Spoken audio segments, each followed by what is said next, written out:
Hello दोस्तों। क्या आपने कभी सोचा है कि क्यों कुछ लोग हर चुनौती को एक अवसर की तरह देखते हैं, जबकि कुछ लोग जरा सी असफलता से घबरा जाते हैं? क्यों कुछ लोग लगातार ग्रोथ करते रहते हैं, जबकि कुछ एक ही जगह पर ठहर जाते हैं? इसका जवाब छुपा है हमारे माइंडसेट में। कैरल एस ड्वे की यह अद्भुत किताब हमें यह समझाती है कि हमारी सोच का तरीका ही हमारी सफलता और असफलता का सबसे बड़ा कारण है।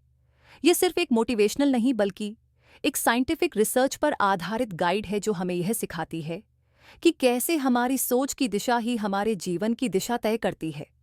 हमारे समाज में अक्सर यही सिखाया जाता है कि टैलेंट और इंटेलिजेंस ही सफलता की कुंजी है। लेकिन क्या यह सच में इतना ही आसान है? अगर ऐसा होता तो हर टैलेंटेड इंसान सक्सेसफुल होता, लेकिन हकीकत कुछ और ही कहती है।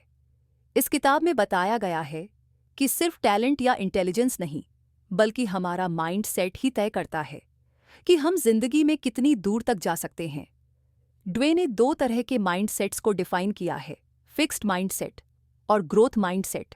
फिक्स्ड माइंड सेट वाले लोग ये मानते हैं कि उनकी क्षमताएं जन्म से ही तय होती हैं और वे इन्हें बदल नहीं सकते। वे असफलता से डरते हैं, चुनौतियों से भागते हैं और आलोचना से बचते हैं। दूसरी ओर ग्रोथ माइंड सेट वाले लोग ये मानते हैं कि उनकी क्षमताएं लगातार विकसित हो सकती हैं अगर वे मेहनत करें और सही रणनीति अपनाएं। वे चुनौतियों को अवसर की तरह देखते हैं, असफलताओं से सीखते हैं और हर दिन बेहतर बनने की कोशिश करते हैं।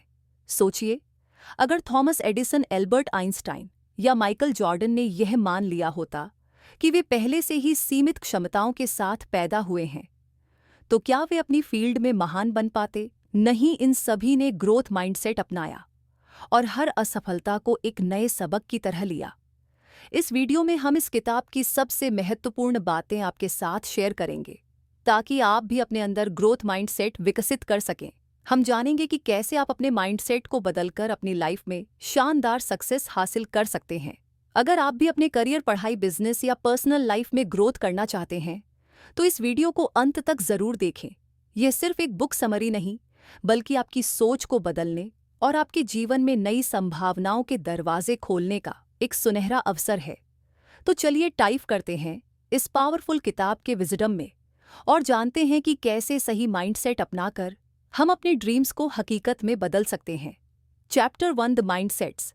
क्या आपने कभी सोचा है कि क्यों कुछ लोग कठिन परिस्थितियों में भी आगे बढ़ते रहते हैं, जबकि कुछ जरा सी मुश्किलों में हार मान लेते हैं? क्यों कुछ लोग लगातार सीखते और बढ़ते रहते हैं, जबकि कुछ अपने ही बनाए गए दायरे में सिमट जाते हैं? यह सब हमारी सोच की संरचना पर निर्भर करता है, जिसे हम माइंडसेट कहते हैं। हमारी सोच ही हमारे जीवन की दिशा तय करती है। हम जो भी हासिल करते हैं, जो भी सीखते हैं, जो भी अनुभव करते हैं, यह सब हमारे माइंडसेट से नियंत्रित होता है।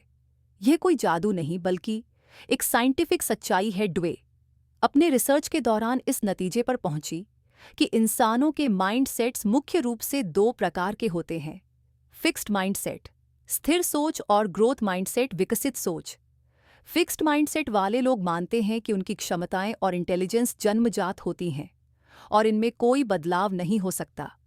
वे मानते हैं कि अगर वे किसी चीज में अच्छे नहीं हैं तो वे कभी अच्छे नहीं बन सकते। वे असफलता को अपनी पहचान से जोड़ लेते हैं और चुनौतियों से बचने की कोशिश करते हैं।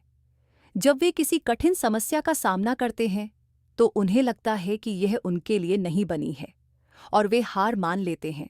उनके लिए असफलता कोशिश करने के बजाय एक स्थायी निशान बन जाती है। वहीं दूसरी ओर ग्रोथ माइंडसेट वाले लोग यह मानते हैं कि उनकी क्षमताएं विकसित की जा सकती हैं अगर वे मेहनत करें और सही अप्रोच अपनाएं। वे जानते हैं कि सीखना और ग्रोथ एक प्रक्रिया है और असफलता इस प्रक्रिया का एक हिस्सा है। वे चुनौतियों को अवसर की तरह देखते हैं और हर असफलता से कुछ ना कुछ सीखने की कोशिश करते हैं। उनके लिए असफलता एक सबक होती है, ना कि कोई स्थायी ठप्पा। अब सवाल उठता है, क्या हमारा माइंडसेट हमारे बचपन में ही तय हो जाता है? क्या इसे बदला जा सकता है? हमारा माइंडसेट पूरी तरह से लचीला, फ्लेक्सिबल होता है। यह हमारे अनुभवों, परवरिश और हमें मिली हुई शिक्षाओं से विकसित होता है। जब बच्चे को यह कहा जाता है कि तुम बहुत होशियार हो, तो वह सोच सकता है कि होशियारी एक स्थायी चीज है, जो या तो होती है या नहीं होती।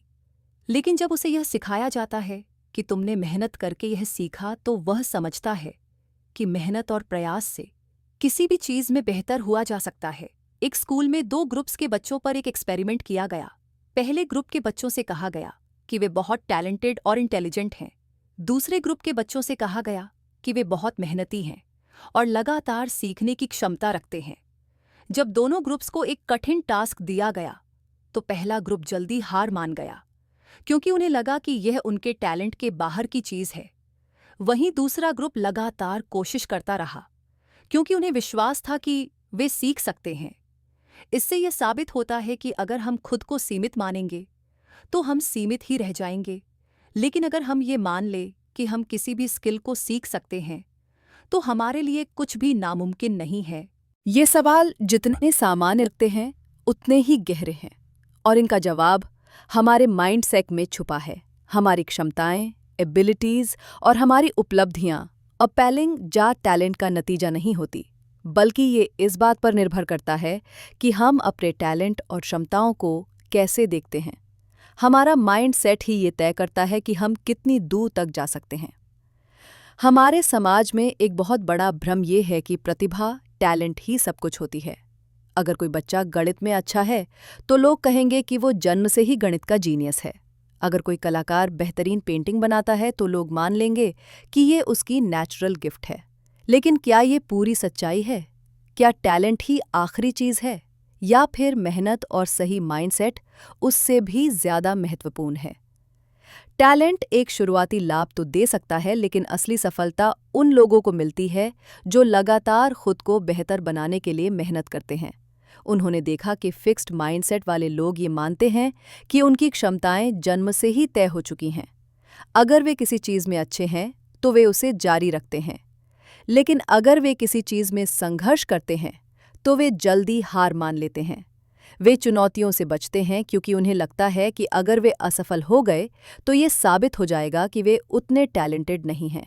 दूसरी ओर, ग्रोथ माइंडसेट वाले लोग ये मानते हैं कि क्षमताएं केवल जन्म से ही नहीं आती, बल्कि उन्हें मेहनत और सही दृष्टिकोण से विकसित किया जा सकता है। वे असफलता को एक सबक के रूप में देखते हैं और अपनी कमजोरियों पर काम करते हैं। वे मानते हैं कि लगातार अभ्यास और सही रणनीति से वे किसी भी में महारत हासिल कर सकते हैं। एक प्रसिद्ध उदाहरण माइकल जॉर्डन का है। लोग कहते हैं कि वो जन्मजात महान खिलाड़ी थे, लेकिन हकीकत कुछ और ही कहती है। जब वे स्कूल में थे तब उन्हें उनकी बास्केटबॉल टीम से निकाल दिया गया था, क्योंकि वे उस समय उतने अच्छे नहीं थे। अगर वे फिक्स्ड माइंडसेट रखते तो शायद उन्होंने कभी बास्केटबॉल को गंभीरता से नहीं लिया होता। लेकिन उन्होंने ग्रोथ माइंडसेट अपनाया, अपनी कमियों पर काम किया, घंटों तक प्रैक्टिस की और खुद को दुनिया के सबसे महान बास्केटबॉल खिलाड़ियों में शामिल किया। उनकी सफलता सिर्फ टैलेंट का नतीजा नहीं थी, बल्कि उनकी मेहनत, सही माइंडसेट और लगातार सुधार की प्रक्रिया का परिणाम थी। Fixed mind